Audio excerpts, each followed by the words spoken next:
కూలి వాళ్ళు మీ అమ్మతో నాకు తల్లిదమ్మా మళ్ళీ వచ్చింది మైదాము ఎవరికిరా ఎవరికి ఏమో రాగం వచ్చింది ఆగ్రహి మలేరియా టైఫాయిడ్ జ్వరం గురించి కాదు మీరందరూ క్షేమంగా ఉన్నారా క్షేమం గురించి మరి వీళ్ళందరూ క్షేమం గురించి వివరించరా క్షేమం గురించా అలాగే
క్షేమంగా ఉన్నారే ఒరే ఒరే ఒరే ఒరే ఒరే ఒరే నువ్వు అలా బడబడబడబడబడా ముక్కుంటే నాకెలా అర్థమవుతుంది ఏంటా ముసలోడుగా ఎవరా ముసలోడు నేను కులానా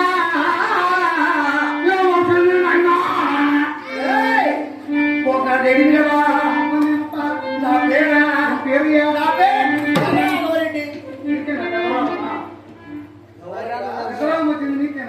వైరముడు పెద్ద రోగం కాదురా నా పేరే పెదరాఘవరెడ్డి అన్నారు అవును నేనేమో నీకే వచ్చింది పెదరాగము ఈ ఊర్లో పెట్టను నిన్ను అనుకుంటా పెదరాగం వచ్చి నేను ఈ ఊర్లో పెట్టబా కడప రియాక్టర్లో రిమ్స్ హాస్పిటల్లో పెడతాను కాదురా మనమొప్పి అలా కాదు నాకు కొద్దిగా వయసు అయింది కదా నువ్వు పడపడపడపడా చెప్పావు నాకు అర్థం కాదు కదా కొంత వివరించే విధంగా నిదానంగా చెప్పు నాకు అర్థమవుతుంది పెద్దగా వయసు ఏం లేదు ఏమిరా ఎంతమంది నీ కొడుకులు 7 మంది కుమారులు అందరూ నీకే పుట్టినారా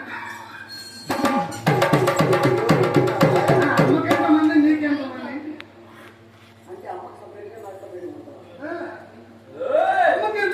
కాదా మనమొప్పి నాకు మా తండ్రి గారు చిన్న వయసులోనే పెళ్లి చేశాను ఎప్పుడు నాకు 16 ఏళ్ళ వయసులోనే పెళ్లి చేశాను ఏం పని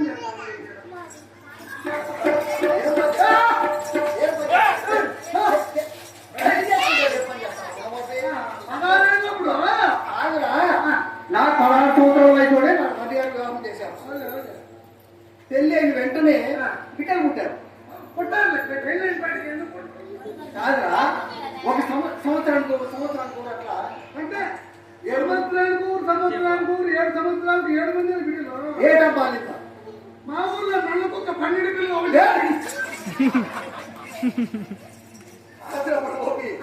కుక్కకు మనిషికి తేడా లేదు మా ఊర్లో ఈ కుక్క వంటారు టప్ప టప్ప టప్ప టప్ప టప్ప అంటే 7 మంది కూడా కుక్క గురించి కాదు నాకు తెలిసిన వివాహం చేశాడు సరసర 7 మంది బిడ్డలు పుట్టారు నాకు 7 మంది కుమారులు చిన్న వయసు తగ్గనే బిడ్డలు పుట్టారు ఇప్పుడు నీకు నేతపలకాయ చిన్న వయసు అంటే నేత వయసు ఎంత వయసు ఇప్పుడు నీకు పెద్దగా అయిందా ఎంత అంతా ఇప్పుడు 12 పంపుతారా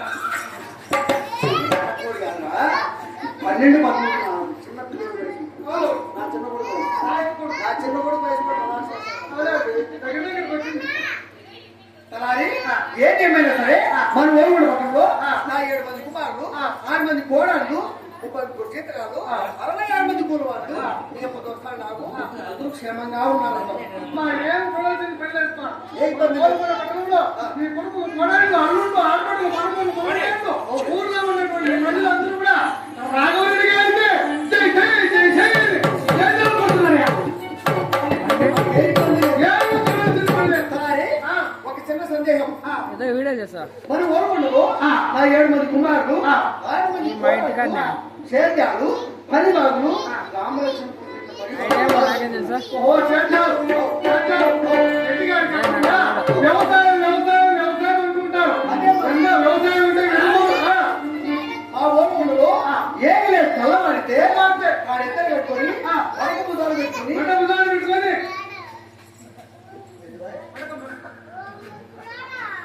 మడక బుధాలు పెట్టుకొని సేద్యం చేస్తేనే రెడ్డి అంటారు. ఏమిరా చేసే రేట్లు ఓ ఎట్లా రేట్లు ఎక్కినా నలమే తొక్కినా నలమే నీ అక్క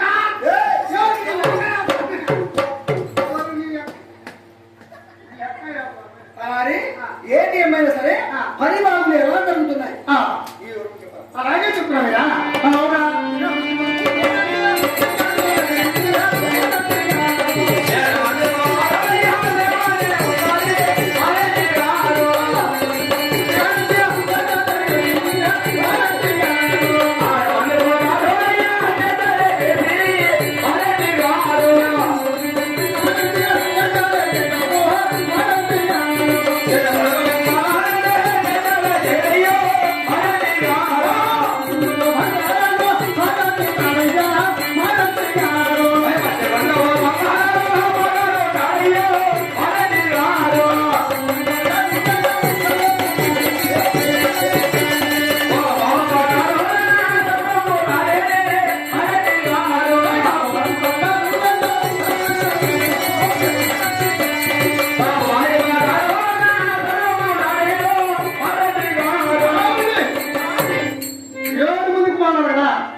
చేయకుండా ఎప్పుడు బతికుడు బంగాళాలు బహుమానాలు సత్వం ఊరే శివ శివ శివ శివ అలాని ఏమి 6 మంది కుమారులు మాత్రమే సేద్యం చేస్తున్నారు.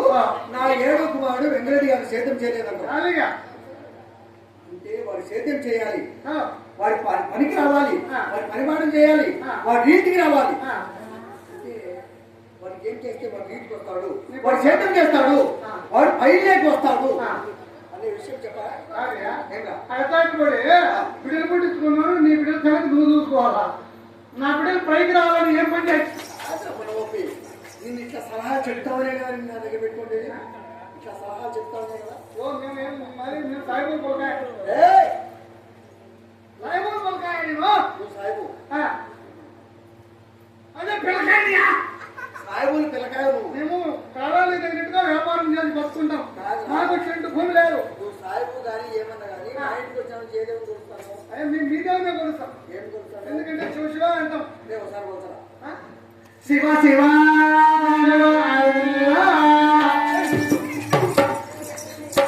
నువ్వున్నదేమో నీ మగముని ఏం కొడుతా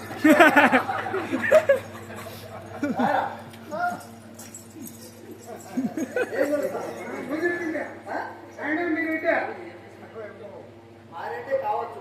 మీరైతేరా ఓలు కొండలు శివ శివ హరహర తప్ప వేరే ఏం కొలిచిన నాది కోస్తా. ఎప్పుడు లేదు అర్థమైందా? కొడుస్తావా? కాబట్టి మా ఇంట్లో ఏం చేస్తామంటే మీరు ఎప్పుడు చేద్దామంటారు. చేద్దాం చేద్దాం ఉంటాం. మేము అట్లా అవునే కావాలంటే ఇంటి వ్యాపారం కాదు. వ్యాపారం మేము మధ్యలో పోతాం. ఏం వ్యాపారం చేస్తాం? మధ్యలో పోతాం. మధ్యాహ్నం పోతాం. ₹10 ఓ ఐస్ తీసుకుంటాం. ₹10 వేసి రేటు అవునే పెట్టి నిందాక ఐస్ వేసుకుంటాం. పల్లెలకు వస్తాం. ఒక ఐస్ ₹10 వేసి అమ్ముకుంటాం.